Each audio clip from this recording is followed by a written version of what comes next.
Telugu cinema ఇండస్ట్రీలో ఉన్న star హీరోలందరూ వరుసగా తమకంటూ ఒక ప్రత్యేకమైన గుర్తింపు సంపాదించుకోవడానికి అహర్నిశలు కష్టపడుతూ ఉన్నారు. ఇక ఇలాంటి క్రమంలోనే వాళ్ళు చేస్తున్న ప్రతి సినిమా కూడా ఇండస్ట్రీలో మంచి సక్సెస్ సాధిస్తూ ముందుకు దూసుకెళ్తుంది. ఇక ప్రస్తుతం తెలుగులో ఉన్న చాలా మంది హీరోలు సినిమాలు చేస్తూనే వాళ్ళ పర్సనల్ లైఫ్ మీద కూడా ఎక్కువగా ఫోకస్ చేస్తూ ఉన్నారు. అందులో భాగంగానే వాళ్ళు పెళ్లి చేసుకొని లైఫ్ లో సెటిల్ అవుతున్నారు. గత సంవత్సరం రానా, శర్వానంద్ లాంటి స్టార్ హీరోలు సైతం పెళ్లిళ్లు చేసుకున్నారు. ఇక వీళ్లతో పాటుగా మరికొంతమంది మాత్రం పెళ్లి కాని ప్రసాద్ లా మిగిలిపోయారు.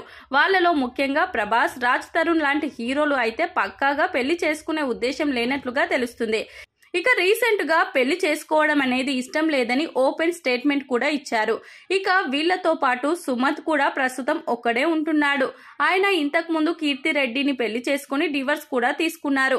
మళ్ళీ ఆ తర్వాత ఆయన ఇంకో పెళ్లి చేసుకోలేదు. తను కూడా లైఫ్ లో సోలోగానే ఉండిపోవాలని ఆలోచిస్తున్నట్లుగా తెలుస్తుంది. ఇక మొత్తానికైతే చాలా మంది కూడా స్టార్ హీరోలు వాళ్ళ ప్రొఫెషనల్ లైఫ్ మీద ఫోకస్ చేస్తే పర్సనల్ లైఫ్ ని వదిలిపెడుతున్నారు.